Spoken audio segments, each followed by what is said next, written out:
all your school rugby, all in one place. This is NextGen15. Hello and welcome to episode 4 of the NextGen15 podcast. I'm Angus Savage here with Dan Richards again. Dan, good to see you. How are you doing? Yeah, really good to see you. I'm good. There's been a lot happening in the wider world of rugby and in schoolboy rugby, so lots to talk about it, and I'm really keen to get stuck in. Certainly, me too. That we've got so much to get through this week. We've got a sort of bit of a bumper episode because we're kind of doing sort of 10 days worth of stuff all crammed into one episode. But just a bit of housekeeping first of all. You can catch us on at NextGen15 on Instagram, Twitter, TikTok, all the rest of it. And you can listen to this on Acast, Apple Podcasts, Spotify, and you can even watch us on YouTube if you're that brave. We've got loads and loads to look at. We're going to get into injuries. We're going to get into the St. Joseph's Festival a little bit. We're going to look at our top 5. We're going to get into the back row for our school team of the decade. Have we decided that's what we're calling it? I've sort of just started saying that's what it is, but that'll do for me. It's a ropey decade, isn't it? 2012-ish to 2022, but we'll go with it. We've got a few Instagram suggestions as well that we'll skirt through too. We really want to hear from people, so get in touch on Instagram, as I've mentioned. But first of all, I just want to skirt back to last week. Actually, we had a load of live streams. Haileybury Blundells. An apology from me, first of all, for that. Our scoreboard had it as a draw, and I was on commentary and banging on about what a dramatic, brilliant draw it was. And it turned out that what had in fact happened was that Blundells had held Haileybury up over the line in the last play to take the win. So an apology to them, but it was an incredible game either way, whether it was a draw or whether Blundells won. But that was pretty cool. The other one we had, I don't know if you would have seen this one, Dan. Clifton versus Kirkham, all for the Ryan Bresnahan Memorial Game, A Life for a Cure. Yeah, watch that one. Yeah, hell of a game. Absolutely hell of a game. Two incredible sides. Kirkham Grammar School nicking it at the end. It was just brilliant. I thought Clifton were going to come back in, and then just Kirkham pipped them at the last. And then we finished on Friday with Northampton School for Boys against Ipswich. Again, late drama. Absolutely incredible. Come back from Ipswich from 17-7 down at half time, and then they come storming back through. Late try to take the lead, and then an absolutely fantastic turnover at the end from, and I forget his name, but the young Italian fullback who had to step in at fly half. It was his debut in the first team. He played Colts week 1, second team week 2. I spoke to Jacob Ford beforehand, and he went, "You should keep an eye on this kid." 10 minutes in, fly half goes down. He has to step up from fullback to fly half. Runs the game brilliantly, and in the most physical game I think I've watched so far this year, it's him that pops up with the turnover in the last play. Absolutely incredible. But those are the things that I love. I mean, I'm sure you're the same, just like seeing young guys just get a shot and absolutely going for it. Oh yeah, I think when it's really special when fifth formers, under 16s get that chance, particularly when they shine, and we've seen it loads, and that will be, again, we've talked a lot about how the memories that schoolboy rugby creates and why that makes it so special, and that young man will dine out on that for a while. And again, for us, it's really exciting because it looks as though there's a really cool player there to keep an eye on coming through. And I'm sure if he's come over, then, or if he's not involved with Saints in that area now, I'm sure they'll be taking a pretty good look at him if he's shooting through and getting into that strong first team. It's just picking up on something you said as well. Those 2 games was the physicality. I know we're going to come on to talk about injuries and in a sort of give a more positive light on actually a lot of the news that's around rugby at the moment, particularly at schoolboy level. But the physicality was noticeable. Like I thought the Kirkham Clifton game, and that ended up maybe slightly about the nature, particularly how 3 of those 4 sides want to play, which is pretty square. But there were some fears or hits then, and in terms of like the bravery you look for, and that it was phenomenal. Like these aren't all physical like giants. There's just some boys being very brave, boys putting a huge amount of effort in, and they were all 4 sides. They were a credit in terms of the effort they put in to try and get their teams over the line. Yeah, because I mean that's probably actually the way I'd describe it, is that it was about effort and commitment as much as anything. A lot of those, there were I think in both those games, the Kirkham victory at Clifton and the Ipswich one at Leicester Forest against Denstone, it was try-line stands of just camping out for 5 minutes and holding someone out and holding them out and holding them out. And even if you concede, you've eaten the clock up and all that kind of stuff. And it was, yeah, I mean, I almost perhaps I'm using the wrong terminology and calling it physicality, because it's just effort, determination, commitment. And actually, if you think about it, that's all the things that we sort of like to think that rugby instills in people. And that's just amazing to see when people are just prepared to do that. Yeah, and I think as a believer in the schoolboy game, without meaning to throw a shot at the Academies League here, let's look at the Blundell's games or that last play hold-up.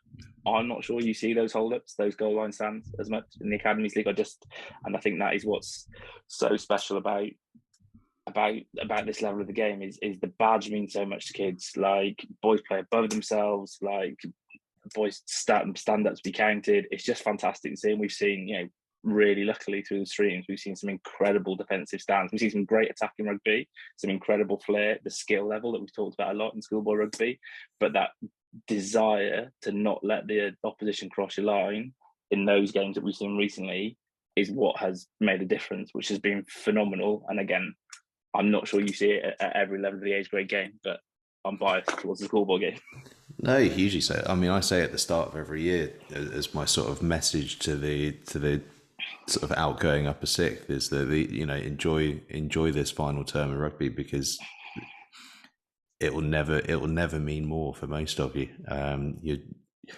You may end up playing alongside some mates in the future, but you'll never definitely be playing alongside all of your mates. And that's what you're doing at school level, and you do see that it means a bit more. But we've got so much to crack on with. So into the news, and there is a lot of news. To get it out of the way, let's start with the Worcester Warriors thing. We've spoken about it a bit. We're going to get into it in more detail once we have more facts. But obviously, the news and the headlines is around what's happening at the sort of senior men's side and the senior women's side. But it's obviously a pretty worrying time for lads in the academy, particularly low earners in their first or second year of an academy contract, but also guys who are at that under 18, 17, 16, 15 level who are part of the DPP programs and all the rest of it. There's a bit of uncertainty floating around. I don't know that much. I've asked a question of both Worcester and Premiership Rugby. Worcester, understandably, don't have anyone available to answer me, which is perfectly reasonable. Premiership Rugby haven't, in fairness to them, haven't got back to me yet, as opposed to having given me an answer. But it's a worrying time for some of the younger guys, just in terms of what happens next for them. And I think things may be continuing, but it's a bit uncertain. Yeah, I think that's the main thing. Is it's just a bit scary and confusing for those guys. Kids. We talk a lot about to get into those programs. Young players put in a huge amount of effort. Exactly as you reached out to a few people, some school guys in that area, a couple of guys at the academy, a couple of guys at the RFU. It's just a bit cloudy, I think, at the moment is the reality, and it'll take a bit of time for the dust to settle. I think if we tried to reassure people, I would be fairly confident that something will take place this year. There's precedent for it in the past for the RFU stepping in to make sure that the academy system steps up, and the RFU are keen to, I think, play a bigger part in the academy. So I think that part of, whether it's under a Worcester Warriors brand or something like what we see with Yorkshire Rugby, in terms of it just being an amalgamation. And so you'd hope that those current guys will get that outlet. You just want to hope the training continues, less so maybe for your guys. It's less important for your guys at those very established rugby playing schools in what is a vast and rich rugby playing region. Mm-hmm. But for guys who really need that kind of weekly Monday night session or that fortnightly DPP session to upskill themselves, we don't want to see a group of players in there's some pretty rugby hotbed areas there, and that Worcester Academy has produced some phenomenal talent, and we don't want to see players get left behind. You can lose a lot of skill acquisition if you just don't do training for a couple of months. There's some pretty important blocks that happen there, so I'm sure they'll all catch it up. I think worst case scenario is that region ends up getting dished out to other clubs, and the map gets redrawn, and players all of a sudden go from belonging to Worcester Warriors to belonging to probably Gloucester or Wasps would be the two that would be keenest to get all closer. The natural divide seems there, doesn't it? Yeah, but hopefully, hopefully it looks that Worcester Warriors will continue and that academy will continue, because again, obviously the professional game, the Cecil Duckworth legacy has been talked about loads in the media, and that's massive, and that is huge that project continues. But that academy, in terms of the area game we talk about, is an incredible production line. London Irish gets a huge amount of profile, rightly, for its academy, but there are others that have produced just as many. If you look at, and the guys that have come out of Worcester recently are really impressive. So we really want that academy and all those staff who work phenomenally hard and all the boys to keep going. So I think hopefully pretty positive at the moment, but just a thought with you, I guess, would be our message from me, really. Yeah, massively thoughts with everyone. And that Worcester academy is, Worcester have always been a pretty low budget team, so actually their reliance on the academy has been massive in terms of the amount of players that come from the academy and actually are used in the professional game. There's an awful lot of lads at other academies that have got contracts and never seen a huge amount of first team action. The good thing at Worcester has always been that if you get a contract, you've got a pretty fair chance of getting yourself on the pitch.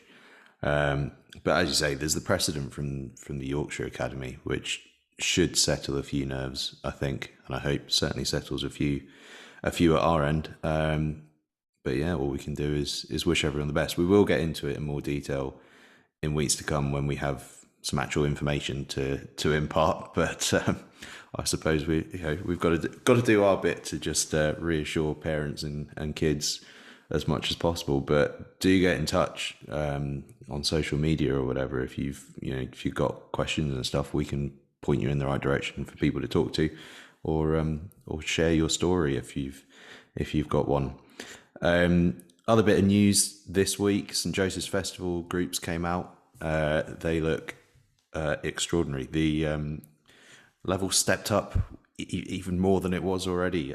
Trinity, reigning Schools Cup champions, come in. Strathallan come down from Scotland, and Marlborough College come across. Some unbelievable groups. That is, I mean, it's a tough 2 days anyway, but I think it may have just got even tougher. Yeah, which is hard. It's such a unique challenge in schoolboy rugby, and if you haven't watched it before, get interested in the schoolboy game, which we think if you're listening to us here, I would urge. There's a fair chance you might be. Yeah. I would urge you to watch, because it's having been through it. It's not about your best 15 players. It really is about your 26. I think they may have increased it again, hopefully, in terms of injury management, to 27, 28 this year. I'm not sure. You'll probably have more info on that than I would. Yeah, but it's about going back to the year that I was fortunate enough to be involved with a group that managed to win the Delasal Trophy.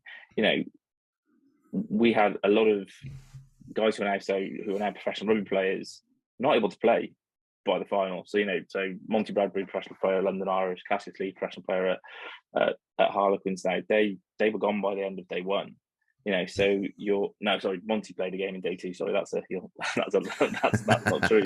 But there's boys playing in that semi-final final who have played a lot of some 13 rugby, certainly majority of the rugby in the second team, or some under 16s really stepping up, which is what you see, and that's the exciting bit. And it's just such a different format. I think historically schools like Brighton, Nick always prepares Brighton phenomenally well. It's a very different way of playing, a short format of the game. So it's just fascinating in so many ways, and it's as a coach, it's a really cool coaching challenge. Yeah, I love it, and I love the sort of different approaches that schools do. I mean, basically, because the games are so short, it's really important to get on the scoreboard, but the different approaches that certain teams take in order to do that. Some will go all out attack to try and get a try on, because if you get a try, it's a really long road back. Other teams will go, look, any point is a good point here, and it's penalty shots from absolutely anywhere. And you see these completely contrasting ways of going about the same problem, which is you have to get on the scoreboard first. There's often just not enough time to be able to turn the tide once that happens, which is why you sometimes see some sort of results you wouldn't necessarily expect, because a team has got on the scoreboard early and managed to just stick it out from there. But and you got managed bodies as well with the big squad. Well, you got managed bodies, and you got, for those teams who we'll talk about in a minute, who will be targeting cup semi-finals, without none of them will be arrogant or complacent, but they will want to think about conserving energy for some boys in day one, and you have to try and target where you do that. And I know in the past, when I've been involved in coaching, so we've gone in with plans. Obviously, they change as soon as minute one of game one. Minute one of game one, yeah. But it's you have to plan that way, which again is why you get some topsy-turvy results, which makes it such a fascinating competition. So yeah, it's cool. Again, we're all going to go on to it, but for me, standout games on day one is Kirkham versus Trinity. Like that that looks.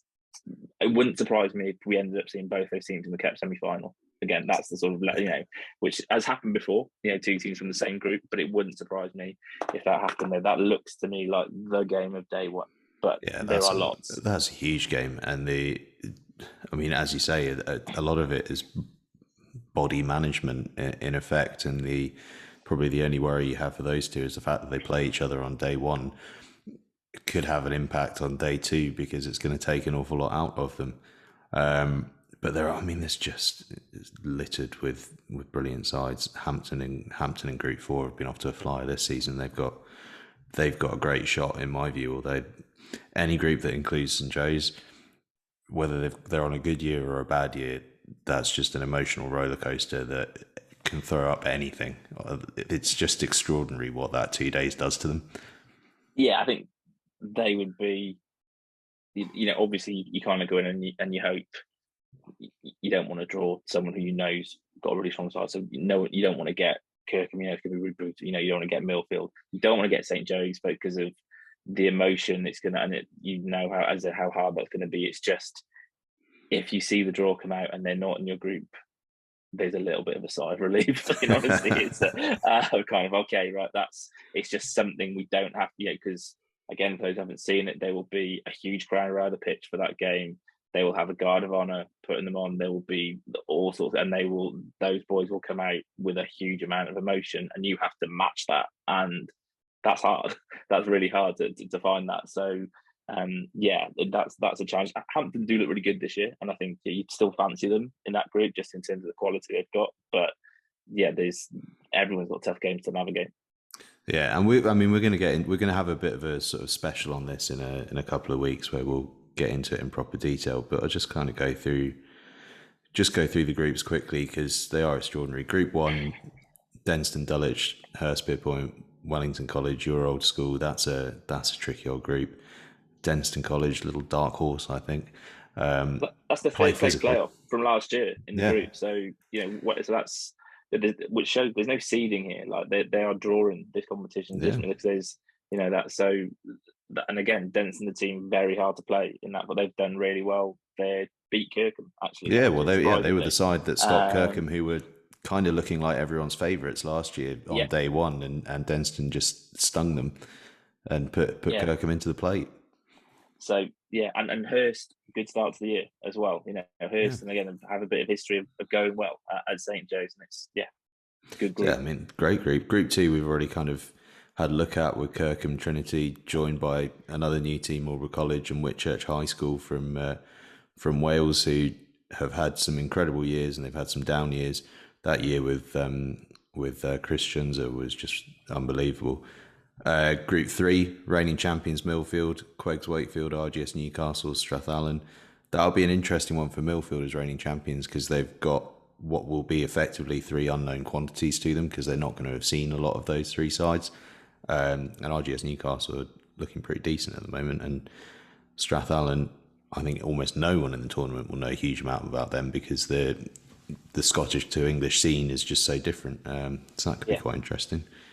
And then Group 4, I think is actually surprisingly even because Brighton College are just St Joe's wizards. Nick knows what he's doing. Hampton are looking unbelievably good. RGS High Wycombe, similar to Brighton, have a way of just getting towards the latter stages. Kind of just whether they play well or play badly, they always seem to be in a situation where it's starting to work for them. I think because they're really good at managing a tight game. they've always been quite good Yeah. at just keeping a scoreline low, and therefore they're in Yeah. it. And then obviously St Joe's. So there's the groups. It's going to be incredible. We will get into it in more detail when we do our special, which I think is probably going to be the week of the tournament. I think just get our plans in place. But I suppose, the physicality and the intensity and physicality of it leads us into what is kind of our main topic today, which is injuries. And I guess the way we'll start it is from the news, which is that Owen Slot last week wrote an article in the Times talking about participation in school rugby, really, and what teams are, or what schools are doing about that, some of the struggles they face. Highlighted what Epsom College have been doing, but I think we're seeing that in a lot of different schools. You've got the kind of direct experience recently of being in a school environment. What is it like at the moment? So I think the reality is we are seeing a lot of injury now. Some of that is related to better awareness, I think, and better body management. So if you think back to when schoolboy rugby started getting much more serious around the start of the 21st century, then when boys started really going at their S&C and the game ramped up, post a generation of players from 12, 13 aspiring to be full-time players. I think there was a lot of getting on with it and playing through stuff and some not very healthy practice, which makes it appear as though there's been this huge spike, particularly around the head injury stuff, which I know is a concern for lots of parents. I know it's something that Owen Slot talked about huge in his article. It's why Epsom are highlighted for having their different options. I would again echo what you said there. Every school, I would be amazed if there's a school that isn't offering a non-contact option. Like compulsory rugby has gone. It's long gone. There are, and if it hasn't, it certainly should be. But I'm not aware of a single school that is forcing young boys or girls to play contact sport. Those are rightfully behind us. Now we know so much more about head injuries. So head injury is the big one. Then we talk about that first, and I guess then joint stuff. Because of obviously the tragedies that have happened in the game, particularly young Ben Robinson, whose family had a huge campaign, rightfully so, and others that have happened. That's led to staff have to do the head case survey now, so there's more awareness. It's led to the recognise and remove.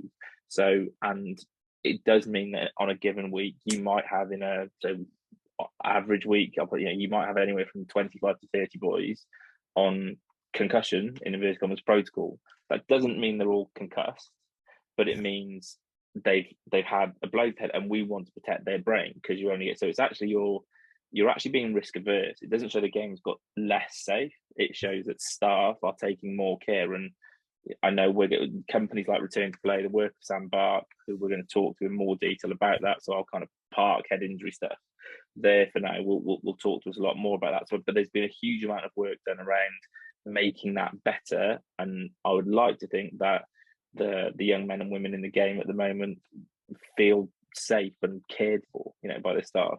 And certainly the programs I've been involved with, we've had amazing staff. So again, we've just mentioned Return to Play and the work they do, and particularly involved at Harrow and Whitgift, as well as I think at St Edward's Oxford now, but involved with loads of schools in terms of the work they do.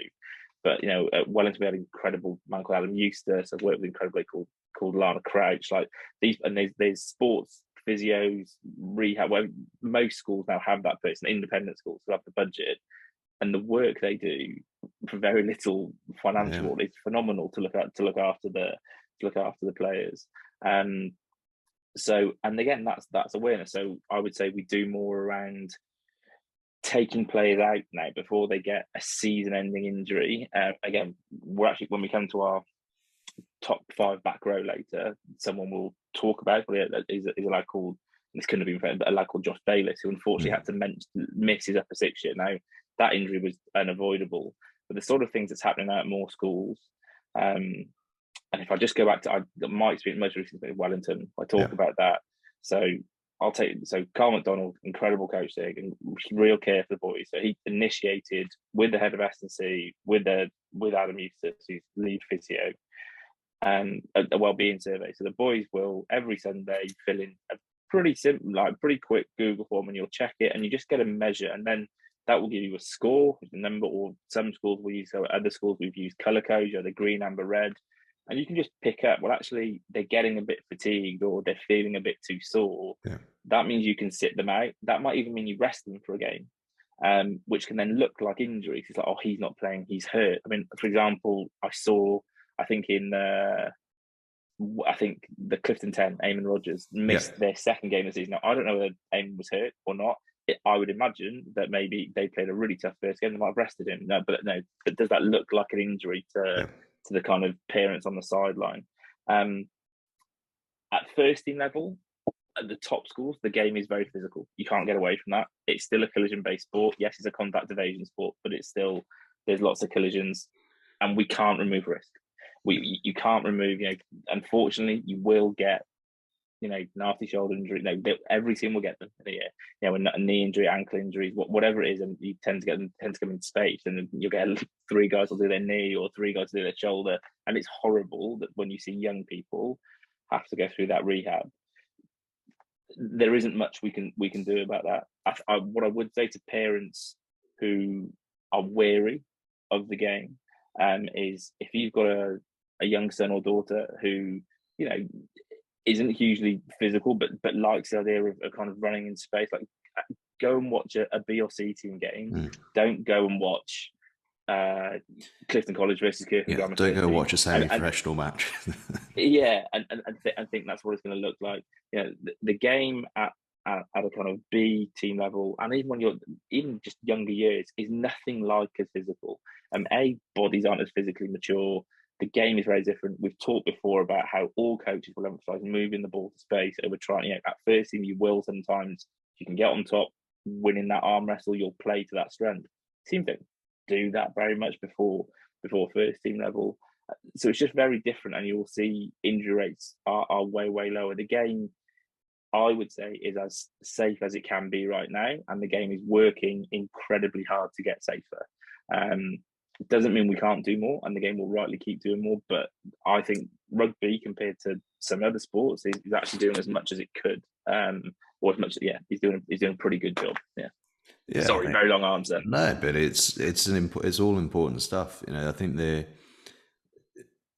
what's been really noticeable for me this year, and I can put myself in the shoes of a parent, because at first it was almost scary for me watching, where every game I've seen this season, there has been a very long injury break, or what we would have called in the past an injury break. But I actually, after about 2 games, I came to the conclusion that it was really a prevention and care break, because it was for things that probably in the past, the lad would have not gone down.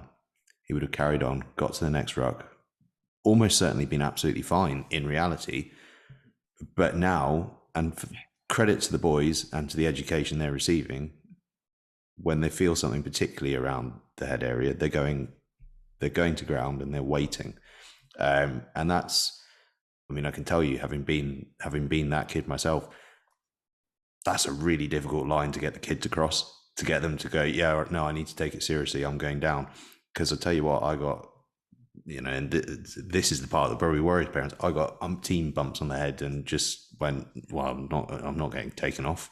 I might not get back in the team, or whatever my fear was at the time. So that initial thing of seeing, a 10-minute break while someone is being looked after is quite scary. And I'm sure for parents looking on, it would seem quite scary, particularly if you've not necessarily been around the sort of education that's going on, and you're just seeing the end product. But actually what it is schools taking unbelievably good care of even the smallest of knocks, right up to more serious things, but taking care of the most unbelievably innocuous of things in the most serious of ways, to make sure that those more serious things are less likely to happen, and that when something serious does happen, it's absolutely taken care of because the protocol's there right from the very start. It's probably will take a bit of getting used to from the touchlines for parents, I suspect, of seeing almost every game delayed because of this sort of excess of care, but excess in a positive sense. But it's different, and it's a bit it takes you a moment to work it out. And I think probably part of our job, I suppose, and part of the job of schools and guys like Return to Play is actually on educated parents that just because we're stopping the game a lot and just because it seems like there's a lot of injuries doesn't mean necessarily that things are getting much worse. As you said, what it really means is we're just getting better at spotting things that are bad, but also preventing things that aren't that bad from becoming something bad. And it's a real conversation to be had, just to make sure that everyone knows that's what's going on. Because otherwise, so and so in whatever publication could write about how there's an injury rate of X% across all schools and it's a disaster, and what's the game coming to? And the reality is that isn't what's going on. What's going on is people are doing a phenomenal job at preventing injury and taking those injuries that do occur and that will always occur and will always occur in any sport unbelievably seriously. It's a long time that happened, and it's not that people weren't taking stuff seriously before. I suppose it's just that they didn't necessarily know how to. I think that's the key point, isn't it? Is education. Like you said, I don't feel my coaches didn't care for me at school. I know they cared deeply. People just didn't know. We didn't know about subconcussive blows and the impact they could have. And so we now know better, so we do better. What's great, I popped over to watch a little bit of Reigate versus Caterham on Saturday because some friends are working at Caterham. What was amazing was that Caterham were attacking. It's a really key point in the game, but there's a Reigate player down with a head injury. Caterham players stopped the game, to say, like, we need to look at that guy. Like that's a phenomenal thing for young people to do. And staff are so much better. Staff, as you said, most young competitive like boys and girls don't want to get pulled off the pitch if the game's tight. Staff are now, gone are the days like, oh, all right, go and get on with it. It's like, no, it's done. Like you're coming off now, and we're in a much better place than we were even 3-5 years ago, let alone 10 years ago. So yeah, completely agree. Education's the key one. So many schools doing great stuff with education of parents as well. And the more that everybody with any platform, which includes can do to educate about the game is doing all it can to make itself as safe as it can is great. Yeah, I think that education thing is the most important thing of all, really. And that's why as soon as we can, we're going to be doing a special with Return to Play's Dr. Sandbach, who is doing some incredible stuff with Return to Play and is an absolute expert in the field. But I suppose a topic that we also want to get into that kind of ties into this a little bit is that it's been noticeable that there are some quite lopsided scores this season, particularly in the sort of lower, trying to find the right terminology, but the less well-known rugby playing schools at that sort of non-elite end, I suppose, of the school rugby spectrum, particularly seems to be seeing some score lines that are just a bit out of whack. Now that happens every year. There are some scores that just seem a bit funny because you get a good team one year and they're playing on a circuit that's the circuit they've always played on, but they actually happen that year to be too good for that circuit. But what are you going to do? Change all your fixtures? There's an element of that every year, but this year seems more so. I think maybe that there is a participation issue there, and that there are maybe some schools that are struggling to get the numbers, and therefore they're playing against teams they often have always played against and are finding the going quite tough because of that. Effectively you're losing ability because you've got fewer participants playing. But it struck me that's been the way. Yeah, I think there's a few things I'd like to get into on it. The first one, which is more positive, and the second one may well ruffle a few feathers, but is an opinion that I think is worth sharing and let's kind of start a discussion. Is that, as you said, established block fixtures, sometimes you just get it where in 1 year you're better than the other team. And this is, let's talk holistically right through blocks. Okay, so from under 18 down to under 12, if you go there, under 14 for schools that start there, you might just have a really strong year group, and that's okay. That happens. We're not talking about that. What I would say within that, and I guess which leads is that I'm not sure we should still be seeing teams scoring over 50 points when other teams are scoring, and if a team has got more, the opposition score less than 20. You can manage it, and I would say the emphasis there is a little bit on staff. So if we're having a participation crisis, schools talk. You might say, you might call up your opposite number and say, look, our 15Bs, like, they're really struggling. We just need that. We know you guys did that. That's fine. We're not asking to win the game. We're just asking, let's make sure everybody has a good experience. So if you come away from the game with it being 47-28, perfect. And I genuinely believe you can manufacture scores like that. Like, you can buy, if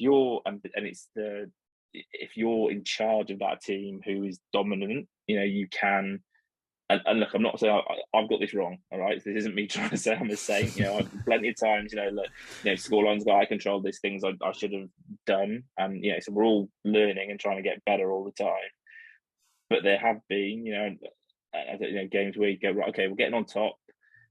Let's start. So someone might be dominant the carry, and I hope this school takes it. So a few years ago, we played Kingswood School when I was at Wellington College. Kingswood in the Champions Trophy. Their head of rugby, I think it's Tim Reen, fantastic guy. And they again, if you go back to like 2013, they had a side that was they've had some great sides in the country. Yeah. But he was like, look, this year, Dan, we're not going to have a good game once we won. And then he's also, but it's a cup game. I understand that, and it's like, and they don't want to play a second team because that's disrespectful. Yeah. So we got a few scores up, and then I know I mentioned Kyle a lot, but I have hold him in very high regard. So Kyle, you start rotating players, but you start challenging players. So okay, you can't break tackles now. You've got to pass, like, you've got to move it. And again, at lower levels, I know from speakers, and knowing we were going to have this conversation, reached out to colleagues in the school. I know there are at least 3 or 4 schools who last Saturday at different various of blocks, like, took players off, like lowered the numbers, in order to make sure that a scoreline didn't get out of hand. And that, because I would say if we do that, that will solve the participation thing. The reality is, if you're in a team, I think if you're a 14-year-old boy or girl and you're getting beaten by 50, 60 points week in, week out, the reality is it is still hard. It's hard to find the love. Like, everyone's competitive. It's so we can manufacture that, and I would. And again, what we need to celebrate is close games. We need to really give credit. And again, it is much easier when you're in that top 10, top 15 of schools, because you can kind of go and play anybody. And of course, it's much more challenging when you lie in that kind of 50 to 75 but kind of region where you're trying really hard. You're going to be way better some years than other, and year groups will vary wildly. But just be creative. Look at the stuff that the Magic Academy put out there in terms of challenge cards. Like, just do a bit of work with your coaches. I don't think it's on referees, I think, which is what people go to. No, I agree with that. As a player, there's nothing worse than a referee trying to even it. It's exactly. It's not so. And you can argue when it's a teacher, but if it's a society referee, 100%, it's not their job to manage the scoreline. It's the role of coaches if it's getting out of hand. We want to see, really, we don't want. I'm not interested if you put a cricket score on somebody. I just don't care. I don't care if you've beaten somebody by 70 points. All that shows to me is you play a team you are miles better than, who you probably shouldn't have played. And that will probably get me a lot of flack now, and that's fine. But that's how I feel about it. And I think we have to do something to try and eradicate those.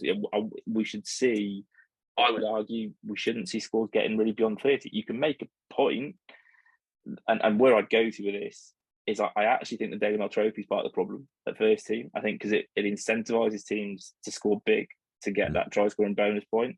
It incentivises that, and it kind of the equivocation of, I know it has that weighting for the top 25, but and again, to somehow equivocate that, a Reigate Grammar win is the same as Kirkham's win over Clifton.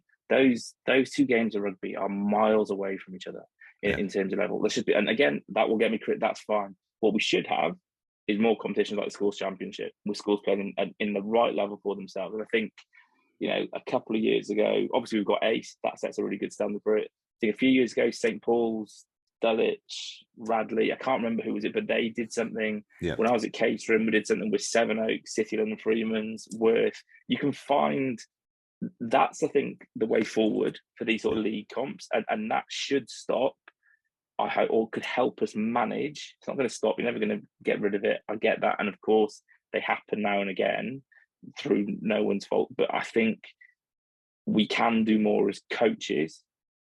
Yeah, and I look at it from that perspective, I guess, to try and stop those games getting out of hand. And that's, again, I'm sure there'll be a bit of backlash to that, but let's have a conversation about it. If you really disagree, tell me why. That's fine. I think it's a really interesting area. I mean, putting myself in the shoes I used to wear as a school player all those years ago, there were two things that used to really wind me up when there was a big scoreline in terms of interventions people would make. One was refs getting involved, particularly if they didn't communicate that they were changing things. So you'd suddenly start being penalised for stuff, and you're going, what? What's going? And eventually someone will go, oh, he's just trying to even it up, and you're going, well, you still have to apply the law. Like if I'm, you can't just punish me for doing the right thing as it was 20 minutes ago, and now it's the wrong thing. So that used to drive me insane, and I really don't think, kind of as we said, the onus is not on the refs to even it up. All it does is frustrate the players, and probably means the likelihood of someone doing something stupid increases. It's just, there's a no-win scenario there. The other one that used to wind me up, and it's probably a bit more controversial because it is quite a popular option, but it used to be when teams would start getting mixed up, you'd be a player or would be sent across to go and play for the opposition or whatever. Used to hate it. I would rather not play than play against my team. Was always the way I felt about that, and it's probably one of the easiest things you can do to even a game up. But I remember it, and the world has moved on since I played, obviously. But I remember that being a really strong feeling, which was I would rather not play than play against my team. And it used to drive me insane when you'd have a teammate playing against you, and I wasn't interested, and it was a demotivating factor. So they were the bits I felt strongly about. Yeah, and I think the players going to other teams, I would say, certainly in my experience, has only happened when you certainly would never compel a boy or girl to do that, because you just can't do that. And only if, say, for say there's been illness, you're born or something, and what you call it, we've got 9, like in us, can we come over? And then I go, look, yeah, we've got 18. 3 of the boys that mind playing will play a game of 12. I think that's where you get to that's being okay. Different. That's different. But that's a very different thing. But I think the kind of thing I'm talking about is that the easy one you can do is drop numbers, all right? And you can say really explicitly to your team, look, we're winning. That's fine. So you've ticked off challenge 1, which was now I'm going to challenge you. So first challenge is, well, when we're in a tight game, we might get a yellow card. So let's get used to playing with 14. Let's maybe even play with 13. Then you can go to, okay, now I want you to score a multi-phase try. I want you to score from a crossfield kick. Or, you can't score from if you've got, say, a dominant player who's running through, that player can't score. He cannot score anymore. So then you challenge that player, so particularly younger players now, rather than that player carrying through, scoring 5 tries, actually make that player think about how they can positively impact the game without just running over 5 guys. Like I think you can create challenges within the game, and again, you should communicate it with the opposition, because you don't want to look like because all of a sudden, if your players stop kicking it like all the time, and you start playing kind of Harlem Globetrotters, you don't want to look disrespectful. but most, again, the great thing about the school games is teachers get that people need good experiences to stay in the game. Say, look, we want to keep this game balanced. This is what we're going to do in the second half. You're all right with that? I've never had a guy say, no, I'm not all right. The coach opposite go say, no, I'm not all right with trying to make it a good game. So that would be what I would say. It's not going to be able to happen all the time. I accept that. I accept not everybody will agree with me, and there'll be some really strong opinions that no, you just get on with it and you got to suck it up, and that's what makes you tough, and you get beat by 70. I don't buy that. I don't believe that, but I accept that. My opinion doesn't make me right, and it's I'm not that arrogant, but I just think it's something for us to think about as we have seen, and when you pointed this out to me, and if you flick down to then like lower teams in blocks, you see some really lopsided scores, and that's even more worrying for participation, as I was alluded to earlier. We don't want to see young kids in B and C teams just getting beaten by 50, 60 points every week. We want to keep them in the game. Luke Romano, an All Black, played 4 years of D team rugby.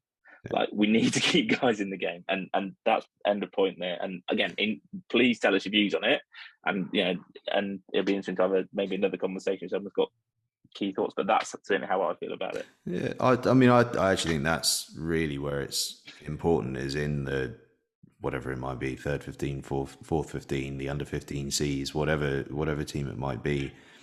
That's where I think it impacts enjoyment and participation. At first team level, if someone's, particularly at the sort of, let's say, top 30 schools in the country, if someone sticks 50 on you, you're not going to stop playing the game. You're not going to suddenly hate the game. You're going to basically be wound up that someone did you. That's how I reckon a lot of people would feel, because if you've reached that point, you almost certainly love the game, and you're almost certainly unbelievably competitive about it.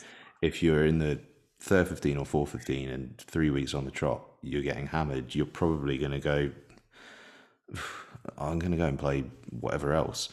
I don't need to, particularly because rugby, for all its great sides, it does have the downside if you're not that into it, of you're playing out in the wet, cold, muddy, horrible pitches. If you're not feeling it in the game, then something in a sports hall does start to sound quite attractive. So that's the level probably where I think the focus needs to be, and also that's the level where the participation is the key factor. I think at first team level, we don't want to see people running up silly scores really, but I think it's less problematic at first team level, because the kids want to be there already. They're stuck in. And I know I'm a bit weird on it, because I know when I was a kid, I hated losing, still hate losing, but the level of hatred of it didn't really vary between 1 point and however many points. To be honest, it was worse when it was close, but I didn't mind. But actually, it was pretty obvious even then that I was an outlier in the way that I felt, and that's the way that you've got to look at it. Is it's not about what does the odd person here and there think or feel, it's how does the average feel. Because I really didn't. I'd rather, on a personal level, I'd rather get pumped than see the opposition trying to tailor things to make me feel like I'm in it. Or that would be the way I would receive it. That's not really what they're doing. They're trying to just make a good game. But I was always aware that I was an outlier, in that most people would rather be in a close game, and that's the people that you have to cater towards, because the majority are the people that you need to stay in the game. The odd freak like me, it doesn't matter, because if I'm getting pumped every week, I'm still going to turn up and play. So it doesn't really it doesn't make a difference what you do for me. Yeah, I think my last point on it would be exactly what you were talking about, which it's really, we need, and we do try to be delicate, but there are clear levels of rugby within. First teams are not all created equal. So if we talk about two schools where I've been lucky enough to be the head of rugby, Caterham and Wellington. Say if we go and play, it didn't happen to us luckily, but if we went and played Millfield at Wellington and we got and they stuck 50 on us, you just be like, these boys can handle that. Like, this is absolutely fine. Like, these boys are well prepared enough. They're in the game. They've done enough that we've done something. We need to look at ourselves as coaches. How do we prepare them and look at them, and we'll learn from it and get better. Whereas, if I don't think when I was at Caterham and you're getting on top of, say, just for, again, because of those differences in you, it's so variable, you need to maintain that relationship. So if you do start getting and suddenly again, well, actually, I might go and speak to either way. So I remember getting absolutely stuffed by King's Canterbury, and Matt is a really good saying, yeah, look, mate, look, we're going to make a couple of changes second half and stuff, and it was like great, and we lost the game by 35 points, but it just meant that our boys came away feeling they'd done a bit better. And the same, the games later, later on there, where we got it was like, actually, right, you've done your bit now. Like, we're still going to win this game. That's fine. We don't need to. And it's where I think my issue comes, and why that kind of dig at the deadline is where schools, I think, seek out, right, we think we're better than them this year, so let's go play them. Let's make sure we can score 5 tries and get 5.5 points, whatever it is, in that ridiculous competition, right? Sorry, that's how I feel about it. And it might, and again, I feel it has no value. That's my feeling on it, and I've felt that way for a while. And that's when I was coaching Caterham, where we were, battling to be 90th, to when for the last few years at Wellington we were in the mix to win it going into the last couple of weeks. And I'd love to be persuaded to the merit of it. But that's my, is that you see a few teams manipulate that, and that's my thing. But I think you're absolutely right, and I'll stop now because I'm repeating myself. No, don't be silly. You're speaking your mind. That's what counts.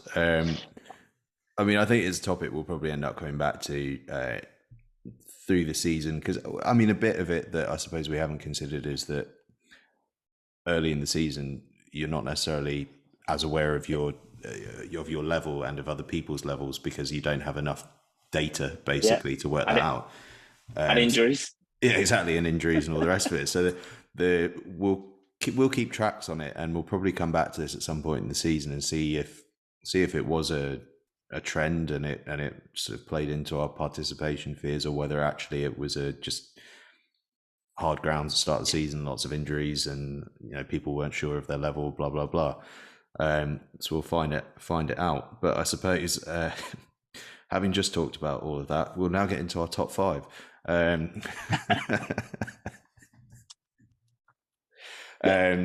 It's a bit of a wider ranged period, the top 5, because what we've got, loads of schools played last Wednesday and Thursday because they had the weekend off for exeats and leave weekends and stuff.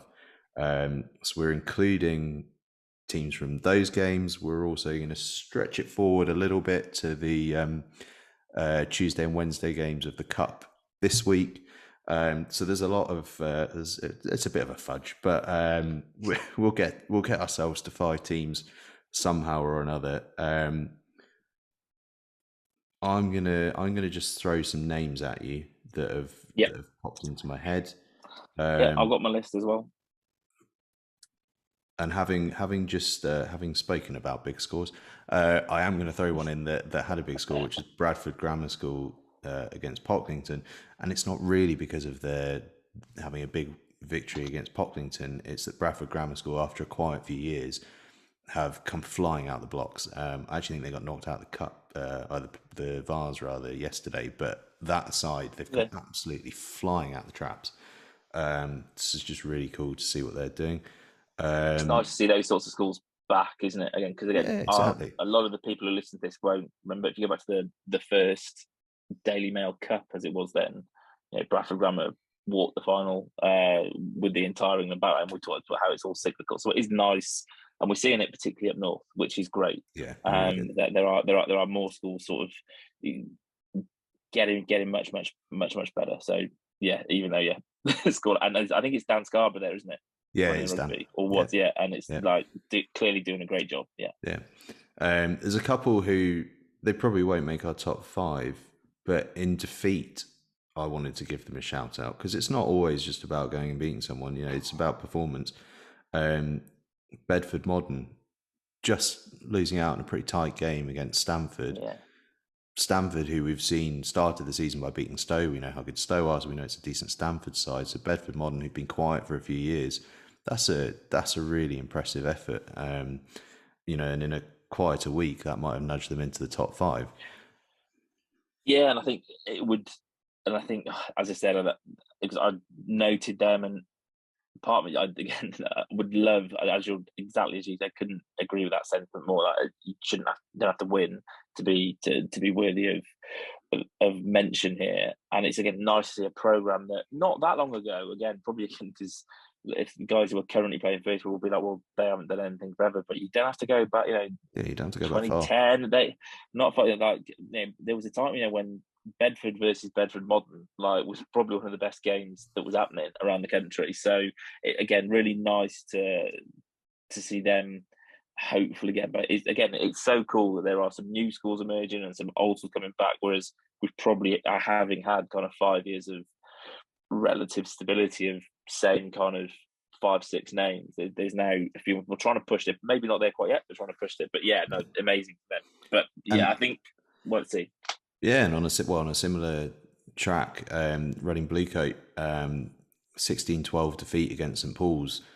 Yeah, Reading Bluecoat we've seen a lot of on NextGen15 because we've done a few live streams of them. But again, that's a small up and coming program up against St Paul's, a kind of giant of the school scene in any respect, really. And running them that close is a massive effort. But I'm just going to rattle through a couple of other shout outs.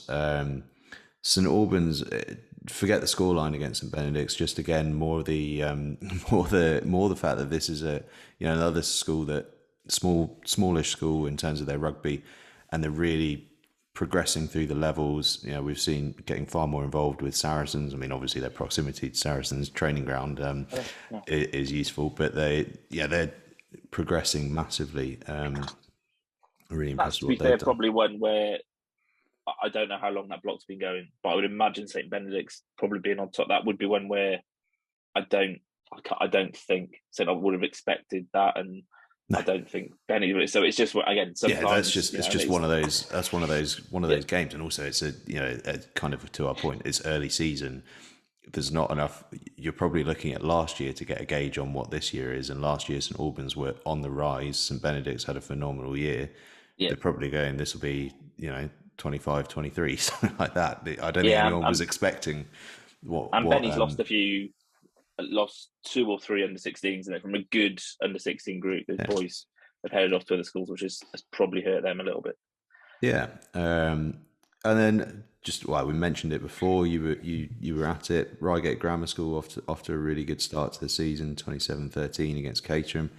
Again, another one that in another week might have nudged them into top 5 just on the back of what a good start to the year they've had. After they very much, I think they're a side that is, or a school that is in that sort of cyclical pattern that we've talked about. They will have years where they have really, really top teams, certainly on the circuit that they're on, and they've had other years, the last couple of years where they've been a bit quieter, but they've always had the ability. And if we go back to like the 70s or 80s, they were all conquering Reigate Grammar School, but they've always got the potential for a strong year group and then a really good performance. And that even not that long ago, the Max Collier group, they won a Rosslyn Park title at 16s, didn't they? And again, that game, which is that's a derby, having been that one, and it was probably, again, having worked at Caterham, it's not tough to say this because but it's. I showed up and the game was really tight, and I thought Caterham had enough. Like in a couple of back rows, they probably had the 2 most powerful carriers on the pitch, but Reigate as a team just found a way, and they scored a try at the end that put a gloss on it, but they deserved that in the end. I think Caterham will be frustrated, but yeah, and that Reigate team, the way it's going, looks though it's one that at the level it plays at, Doug Cooper there is making that team nuggety, hard to beat, finding a way, believing in each other, and that's kind of what schoolboy rugby is about. Yeah, I think so. I'm really impressed by the way they've started the year. But not in the top 5. Now we've got to whittle down the top 5. Yeah. First team, for me, first team that I'm throwing into the mix is Ipswich, having seen them live against Northampton School for Boys. Against Denstone College. But having seen them live the previous week against Northampton School for Boys, they came with a completely different approach against Denstone College. Another side who, like Ipswich, are very good on the physical front, and it was an incredibly physical game. But Ipswich went, we're going wide at every opportunity. We'll dig in physically, defensively, but actually we want to get it wide. We want to attack. All kind of started going pear-shaped for them, 17-7 down at half-time, and then they just dug in.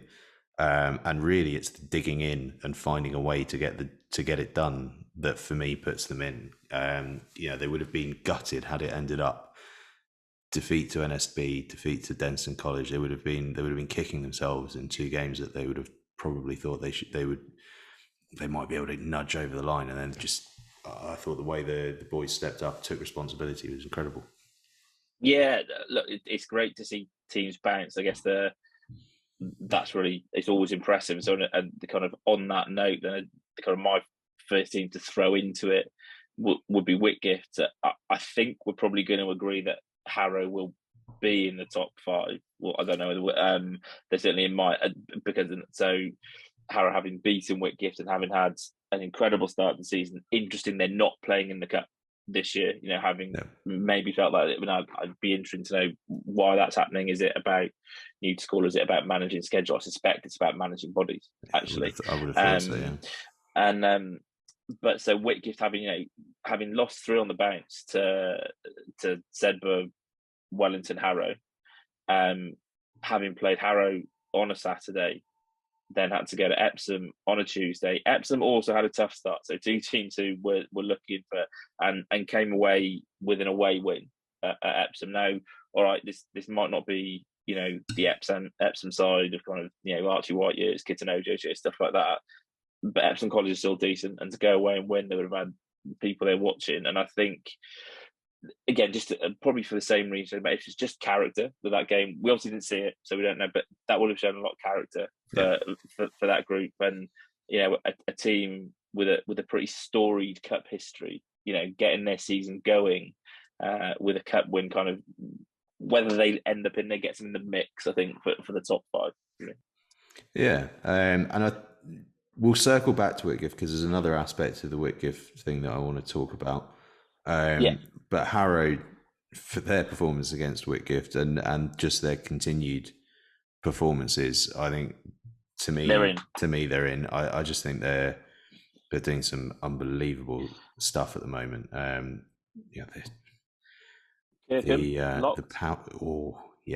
got to be in. No, you were moving into the exact point I was going to make, which is that teams just performing absolutely on the money, and Kirkham down at Clifton College, or down at Clifton Rugby Club against Clifton College, was just extraordinary, wasn't it? I mean, that was their first game of the season as well, because their headmaster was fairly firm on not playing during the morning period. So first game of the season, big trip down to Clifton, a Clifton side that have already played some big opponents in Millfield and Old Swinford Hospital, and they turn up bang on the money. I was so impressed. Yeah, it was the physicality of it. Again, 2 teams in it, and it is. I think I bang on about this probably a lot, but it's winning on the road always impresses me.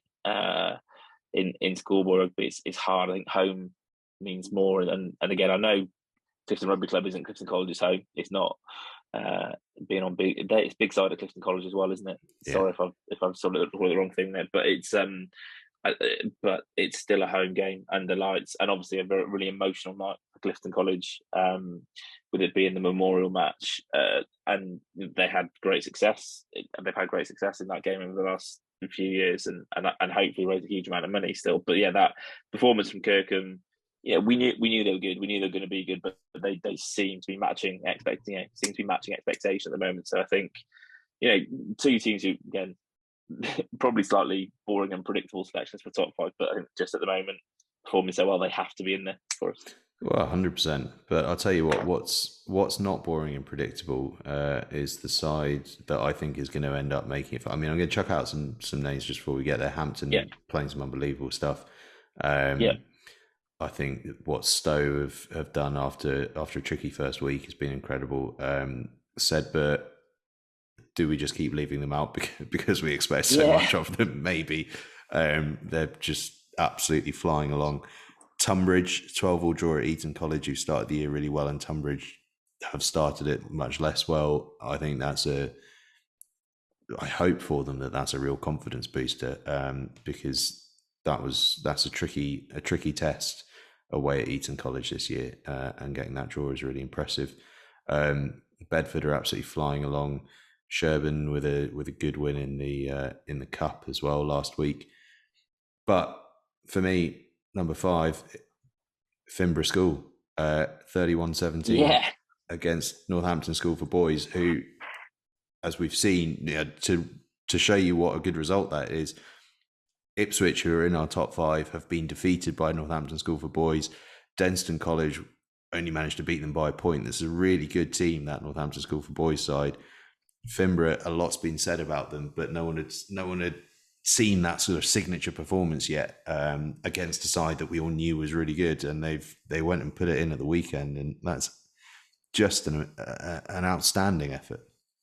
Yeah, I had them as well, so I think we're agreed, and it'll be the last 2 places where we have a chat in a minute. But it's just reiterating that I'm pretty sure that year group has been together.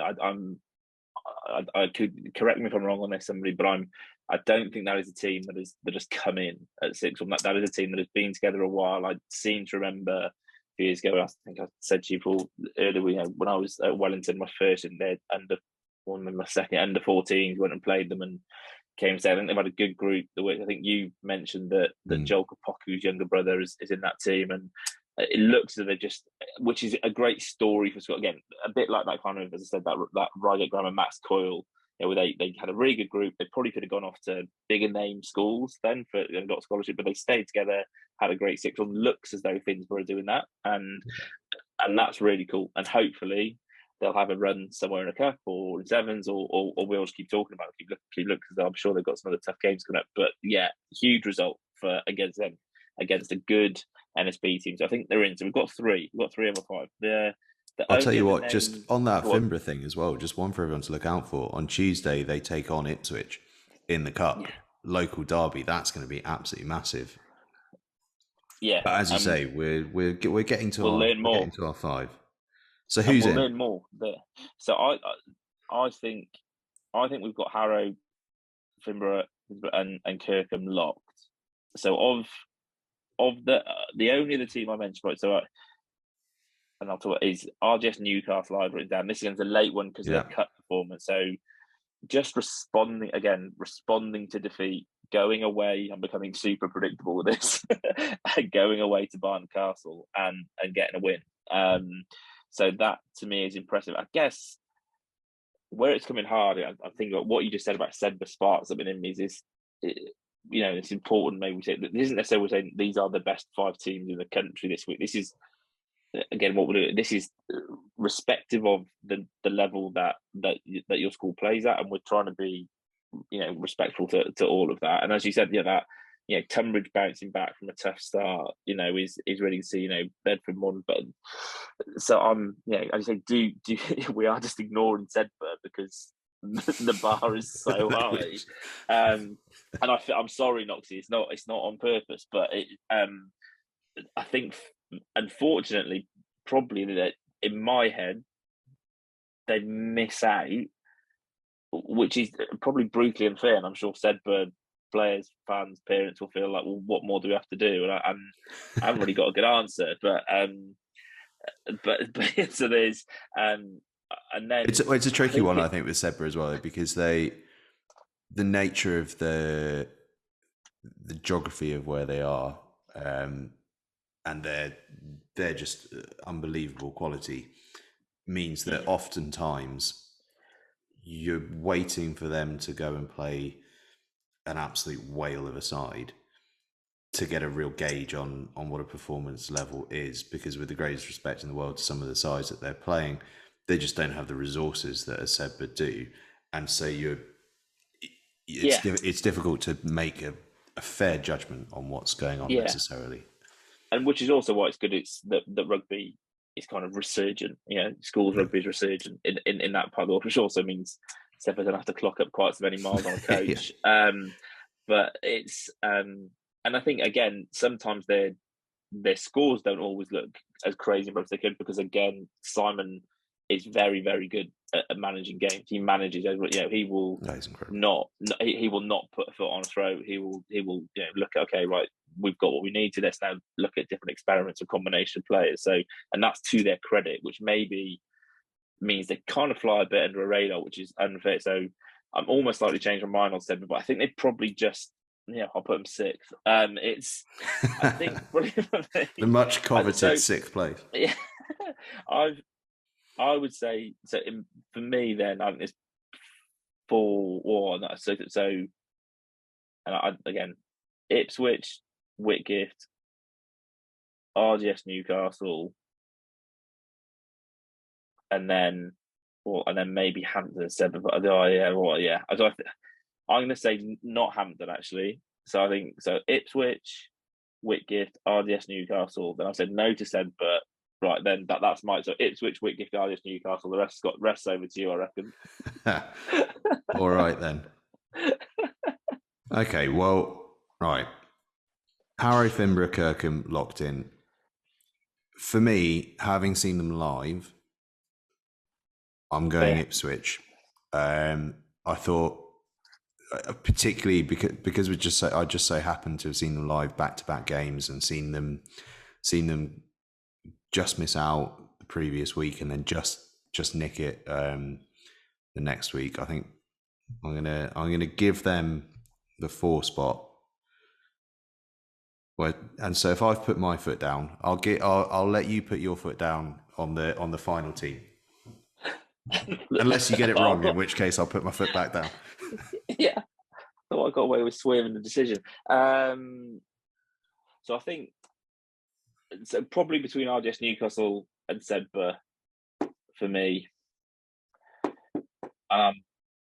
Again, playing to type, I'm going to go for the bounce back away win and go RGS Newcastle, I think. So sorry to Sedbergh supporters. That's the way I would have leaned as well, because in my head that's a tight game, and probably in both of their heads that's a tight game. And actually it was a pretty strong looking performance based on the result there from RGS. As you say, bouncing back, I'm happy with that 5th spot. Yeah. So our top 5 teams of quite literally a week are Finborough, Ipswich, Harrow, Kirkham Grammar School, and RGS Newcastle. Good geographical spread on that as well.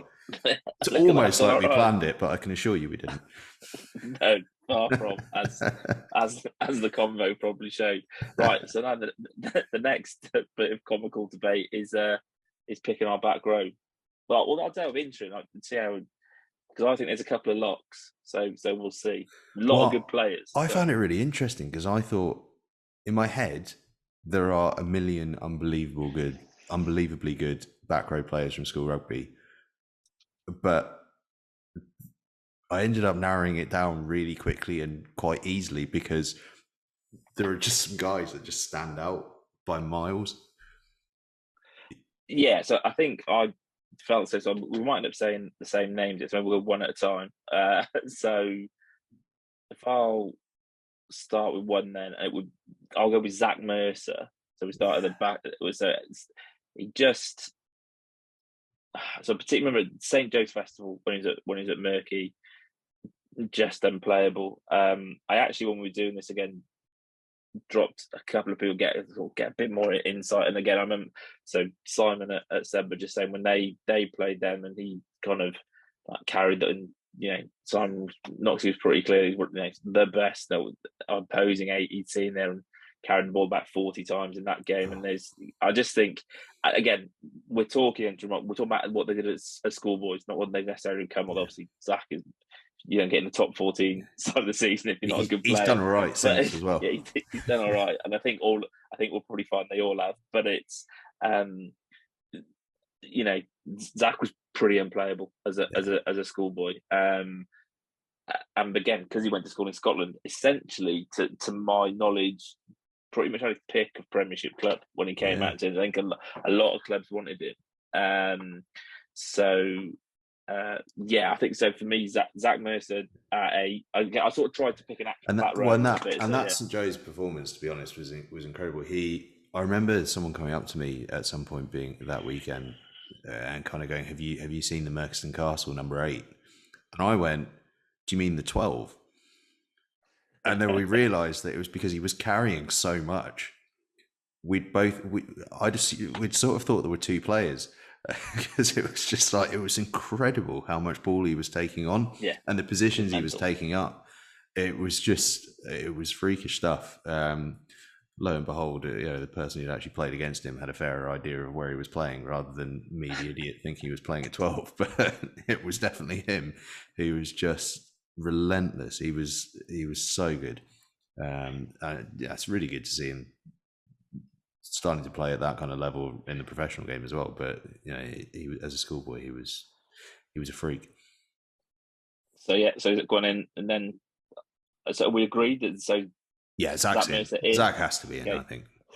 Fine. Okay. So have you got anyone you think would like they're in? Well, yeah. So I'll tell you what. I'll give you a guy who, because Zach's in, I want to give a shout out to, because it probably means he won't be, based on where he played at school, which was kind of with Lewis Ludlam at St Joe's. Yeah. Captain, won the St Joseph's Festival. And this is not all about whether you won or lost as a schoolboy, it's just about how you performed. But the pressure he was under as a schoolboy and as the best player and the captain to deliver was immense. And he did deliver. And he delivered in the most extraordinary way, and he did that throughout the. I remember that year watching him play away at Campion in the cup. I actually think they may have lost. I can't remember the exact result, but I think they may have lost. But it's a horribly difficult place to go, and I think a few of the St Joe's players struggled. Yeah, not Lewis. Lewis just went, give me the ball. I'll run into whoever I need to run into. I'll go and get my face stuck in the mud. I'll be halfway through a puddle. Whatever it was, he was prepared to take it up. He was a phenomenal player as a schoolboy. But as a schoolboy, he was very much a number 8. And if we're looking at a number 8, Zach Mercer just beats him to it. I mean, he's on my list as well, kind of in contention for 6. I'll be honest, I didn't realise he played all his schoolboy rugby at 8. So he's kind of him. He's not on my. He didn't make my team. To be fair, I'm fudging it though, because there's a bloke that I'm definitely having in the team that also definitely played 8. And I might as well throw out who that is. Yeah, Ben Earl. Yeah. So, I mean, he was again unplayable, wasn't he? Mind you, did also play a bit 12. So. Yeah. So, I'd forgotten, but I picked him as a 7. Again, this is based on the way you see him playing. That and that was when Tunbridge were really good. Probably the last. Again, they've had good sides. The last really, really strong, top echelon side they've had, and played 3 years first team. And I remember even as an under 16 was just. Again, I think both of what these guys have in common, I would say, is they look like men playing a boys' game when they were in when they were in sixth form, and that stand out at that moment in their career. And that thing that Ben had, which he still has now. I mean, a phenomenal athlete, but at schoolboy level, almost the bits to his game that you don't necessarily see now quite as much, just because everyone is big and powerful, but he had that pace and athleticism that he has now, and that competitiveness. But he was, as you say, he was kind of a man playing a boy's game. The power that he brought and the explosiveness that he had was just frightening. I thought Yeah. he was incredible schoolboy player. Yeah, I think he's probably the best carry I've seen live. You know what I mean? Like at schoolboy level, like being pitch side, I'm sure. And I just remember being blown away that he wasn't 21. But it's again, but yeah, which is a credit to Ben. I'm sure the hard work he's done and still does, and is obviously having a fantastic career. So, okay, so we've got two. We've got two. Someone who I think will just while we're on Burnett, someone who I think will probably just miss out, but who's tried his best to stop Burnett was a guy called Josh Basham at Wellington, who went and kind of I think we'll probably about again was just an incredible schoolboy. Again, 3 years the first team rugby at very, very strong rugby playing programs. I still think, having seen him, that he's got a very bright future. He won't be as, for those who didn't follow the schoolboy game when he was at school, he won't be as big a name as those guys we just mentioned, but a phenomenal rugby player back at London Irish now, where he started, obviously. Play more, but he was phenomenal as a schoolboy, and certainly in the mix. I think. Yeah, Basham was awesome. Just a real all-rounder, I thought, as well. And kind of not dissimilar to another guy who I think might just miss out, and same initials, Josh Bayliss, who I think if he'd had his upper sixth year, would probably nudge his way in here, because as a lower sixth, he was unbelievable in that Millfield team. My abiding memory of him is a sevens player, probably because that was just the most recent time I saw him as a schoolboy, and he was, for a big lad who, probably he would say himself nowadays, his best operating areas of the field is not the open space, and yet he found the open space and he absolutely thrived in it. I remember one try, I think it was Surrey Sevens, he went absolutely charging down the left-hand side, and it was this sort of modern age of back rowers, where he had the gas to go the length, but also the power to throw off any would-be tacklers that caught up. It was amazing to witness. But I think his lack of an upper sixth year probably hurts him. Yeah, and that is so weird. Like, that's exactly what I'd written. Like, he was so good, and it was such a shame to see him, on a touchline on crutches. I think it was his ACL, or his knee, or his ankle. It was nasty. Yeah, it was a really horrible injury. And head boy as well, I think. Was it? And so I think, and again, having spoken to some of the Millfield staff who were there when he was there, I speak phenomenally highly of Josh, which is great. His cat, again, all he's got, probably pretty, of the guys we know, impressive characters. So Josh, again, I think misses out because of that lack of upper sixth year. But great to see that he, has bounced back from, and is now absolutely flying in the professional game, and an international rugby player. So, but yeah, I think I think we're going to land on the same name at 6. We'll see. Let's see what you say. Well, I was just going to pick up on something you said there, though. So a lot of these guys are good characters, and we could do a whole episode on this, but there's something about back rowers and being good characters, good leaders. A lot of captains. What do you think that is? Is it because it's the place where your nose is in the dirt the most, and your entire being is about sacrificing for others, which makes you that kind of a character? Like, what do you reckon it is? Funny one, isn't it? Because you get a lot of hookers as captains as well, which you could argue, would be the closest to a fourth back row teaser, massively overused rugby cliche. I think you're in the game. So I think I'm trying to think of it from a coach point of view now. You're in the game all the time, so you're close to it. Probably got a bit of game sense. Tend to be a little bit of that kind of, follow me over the, second lieutenant passion, like follow me over the top, like follow me into battle kind of. And at schoolboy rugby, you do get leaders who, you need a little bit of that kind of just follow my lead. Yeah.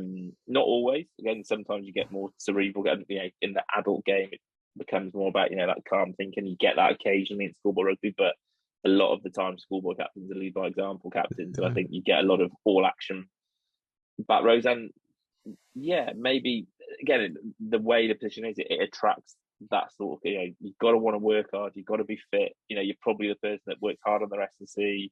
You're probably a person, that. Yeah, it lends itself to that as a sort of character, cliche, doesn't it? And I suppose the other thing is, it just in terms of pure captaincy, a lot of it is about relationship with the referee.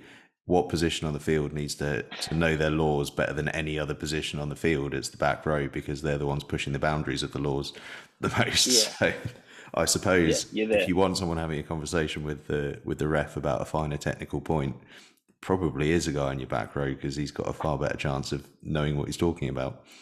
Well, yeah, and you get to speak to them, and it's a stupid thing, but you just get to see them more. It's every scrum, every line out, you can have I assume you're in the line out. Certainly, every scrum, you're not focusing on your setup. You can, as much as your front five, you can sometimes have a little chat about.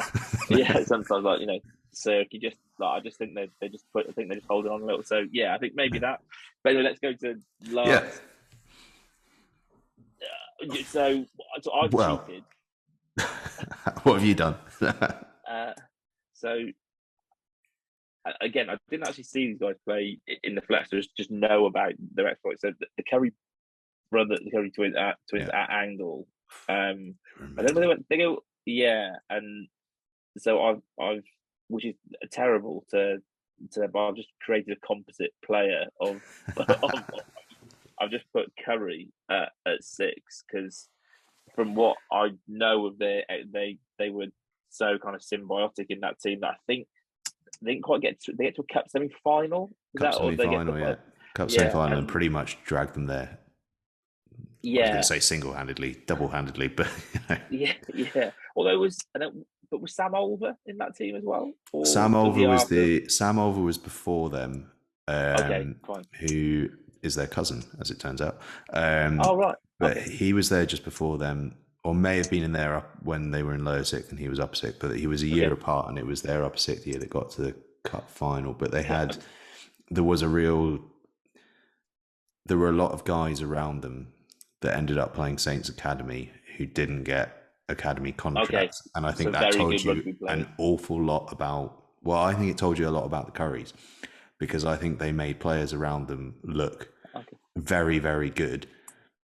And, don't get me wrong, they were good players. I think the Currys elevated the level of those around them, not least because they were just, as they are now, their ability to just do the extraordinary and put a team on the front foot and give the team incredible turnover attacking ball was just crazy. And, you've created a platform for everyone else to go and have fun on.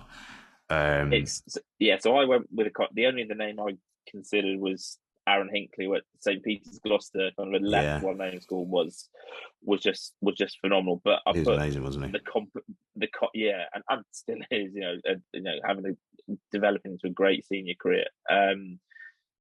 So I've put composite Curry. You please storm. So you want to separate. Well, you've done what I always argue Eddie Jones should do, which is pick both of them, tell no one that you've done it, and just swap them at half time.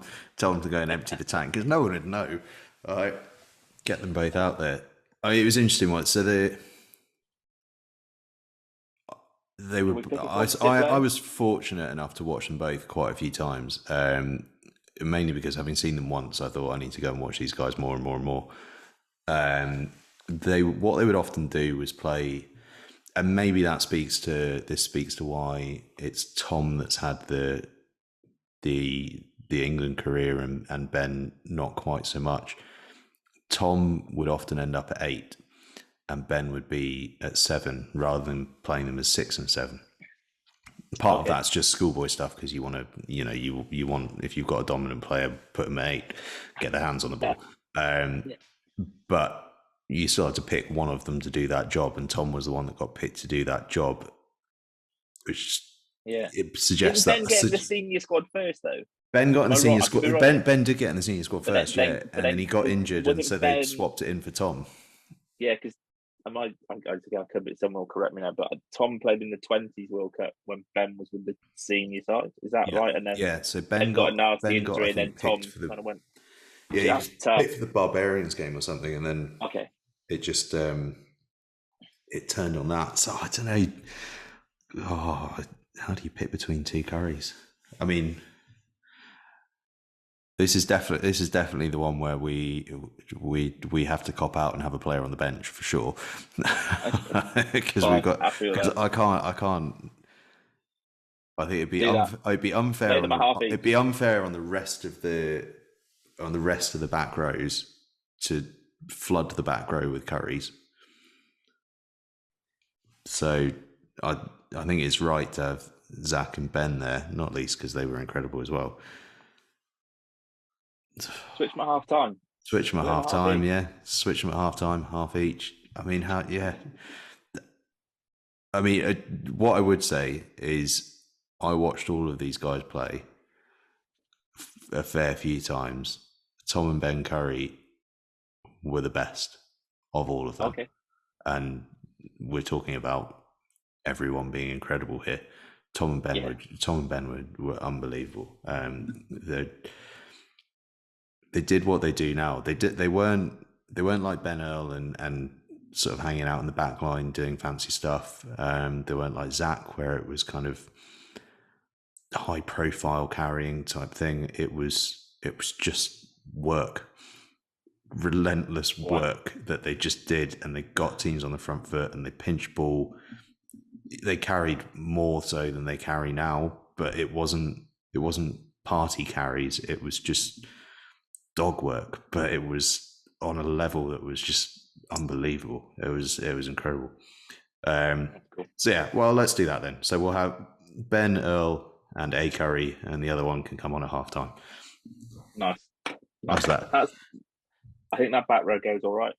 I think they'd do okay, wouldn't they? They'd probably win a few games, wouldn't they? There's a couple of lads though that I suppose we should just quickly give a bit of a shout out to.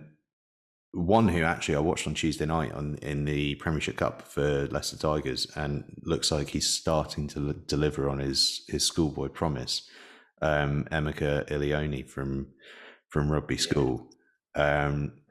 You got lucky actually in the Champions Trophy final that you played because he was hurt for that one, wasn't he? But he was an amazing schoolboy player.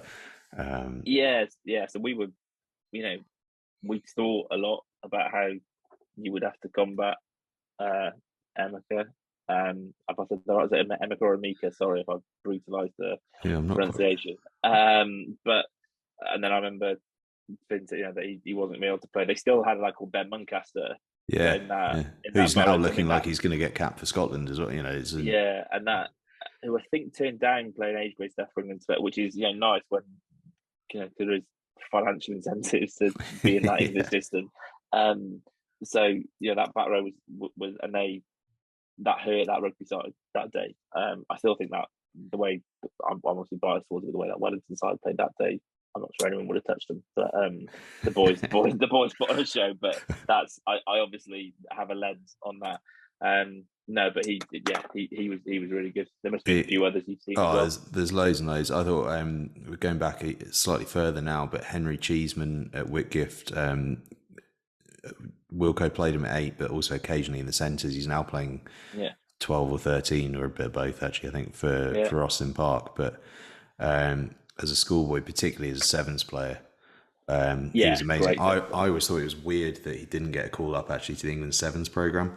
I thought he would have been perfect for that because he really was a sort of hybrid between a back rower and a centre, which kind of is your perfect sevens man for the tour. Always kind of surprised me. The other one who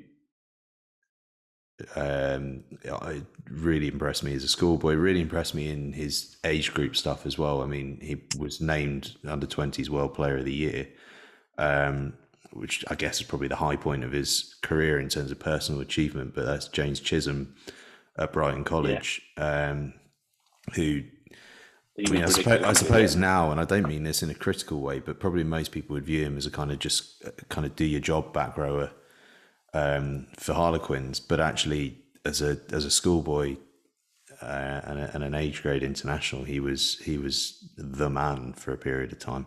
Yeah, and again, kind of looked like he was playing against younger, which is looked like playing younger people. I think again, going back to what we talked about with injuries, did he have a nasty leg break or something? Yeah, I think he did. Yeah. and that you just never. I mean, and still we're talking about. Well, he might not have. He's had a phenomenal professional rugby career. He's still a great rugby player. That's a pretty impressive list there and a pretty impressive back row. I'm happy with that. But yeah, I'll just go through some others that we might have missed out, but they're just Archie White, amazing player. Sam Moore at Sebus and Dugdale at Kirkham. Ted Hill, we all know what he's done as a pro, but he was amazing. Guy really impressed me last year. Tristan Woodman, anyone that saw the England under-18s play, he was just a machine at open side for them. Toby Knight and Will Trenholm, Berkhamsted and Cranley, number 8s, they were both exceptional. I mean, there's loads and loads. Jack Clement, I mean, the list is ridiculous. As I said, there could have been a million. Couple of back row units that quite a lot about, but that played phenomenally well. Whitgift 2010, Wellington College 2018. Two incredible units. Yeah, I hadn't planned this, but I might make you choose your best one in a minute. But talk to me about both of those because they were just incredible. Yeah, so probably pretty different in that it's that Wellington one we had. So Finn Rossiter, Jack Reed, core of it, and then you had Tobias Galabrini, Lucas Brooke, Ted Johnson. So a bit of you had rotation, which was it's just such and of that, you've got a couple of professional rugby players in there as well, and there's actually then a lad which is but just such an all-court game. So Jackie was captain on that side, playing at 7, then actually converted to play 13 for Durham, first 15, and it's just finished that, which kind of says about how we've and again probably one of the best schoolboy sevens players I've seen. Finn Rossiter then just did all that. Such again, he got really unlucky with some injuries and also phenomenally bright boy, so decided to study medicine rather than keep pursuing professional rugby, which isn't a bad choice to have. But he allowed Jack the space, if you want. It sounds like he did a lot of work around the breakdown, a lot of unseen work. The Whitgift back row probably a bit more abrasive. So there's a guy called Herbie Butler who, for me, maybe the best 7 I've seen. That again, he probably got yellow card in most games, but it was it's fine. It was 2010. It was a different game back then.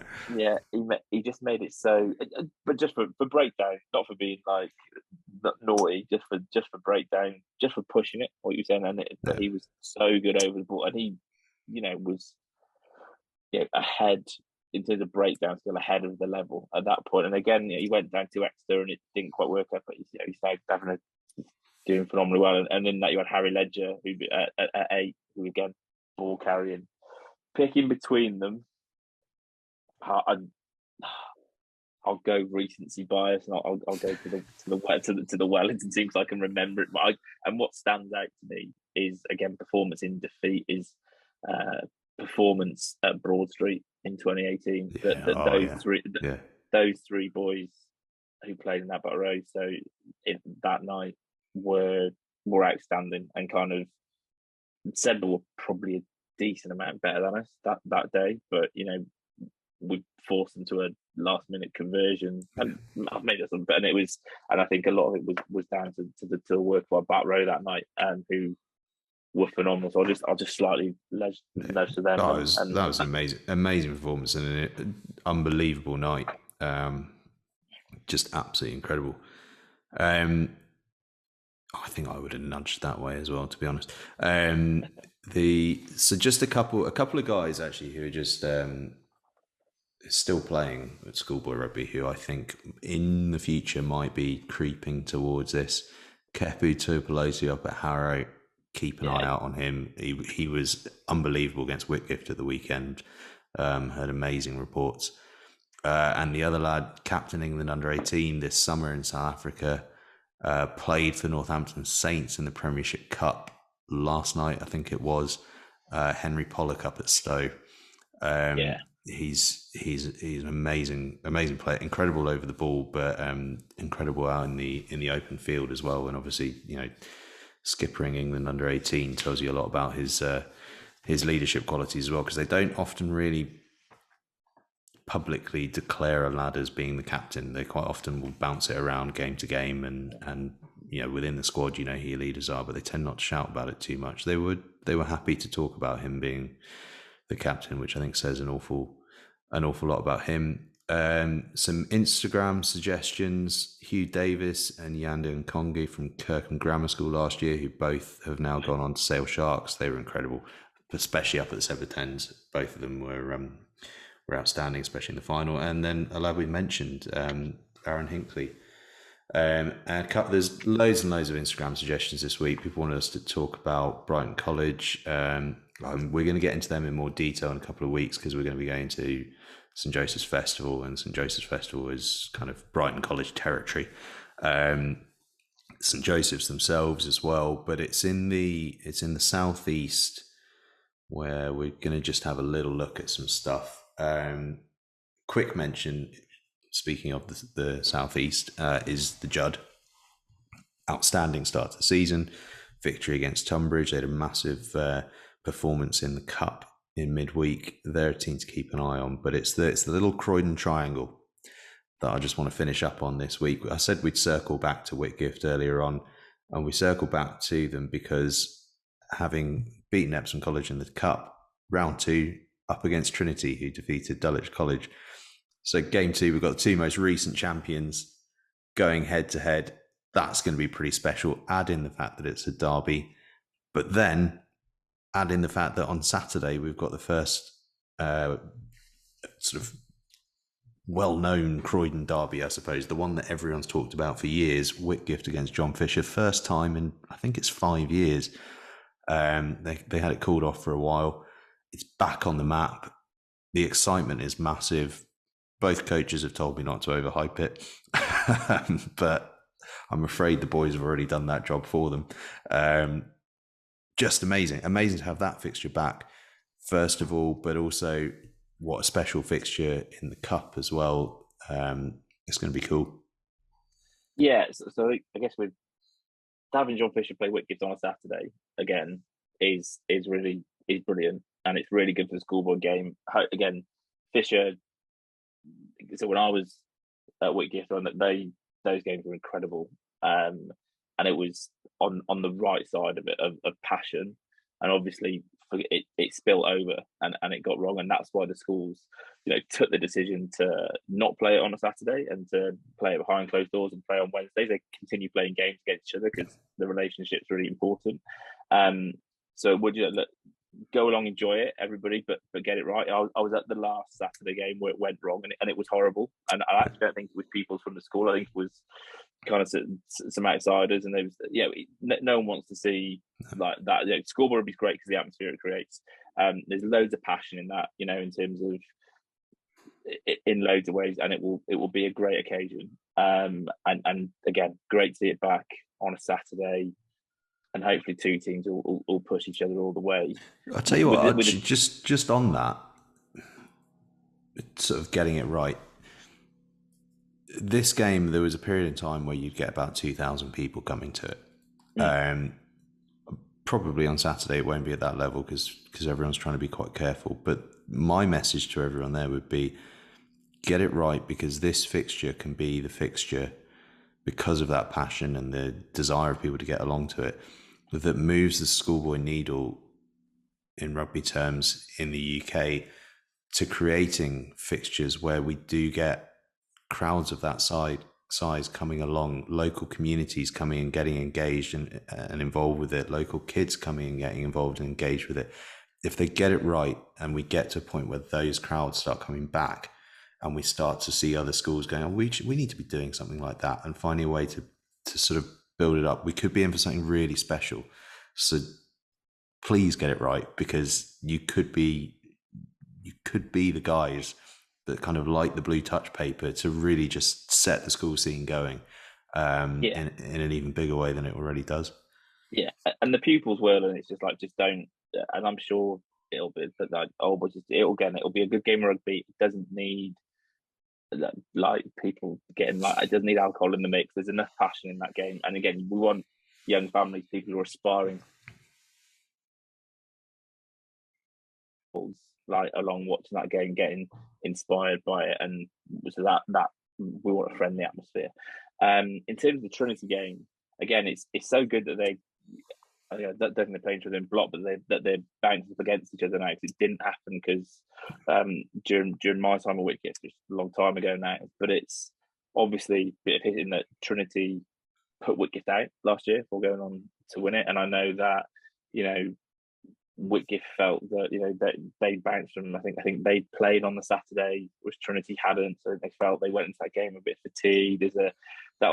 Again, it's a different dynamic. I think that relationship, that'll be hard. There's again, I know that Wilco and Paul Roberts, they know each other really well. They're really good friends. They coach alongside each other at Esher, which is a really cool little like inside story within that. So again, I think it's important for people to know that sometimes people get het up about, there's no sort of, it's not really passed down school, but we're actually coaches or friends that we talking before. Yeah, exactly. It's about getting it right.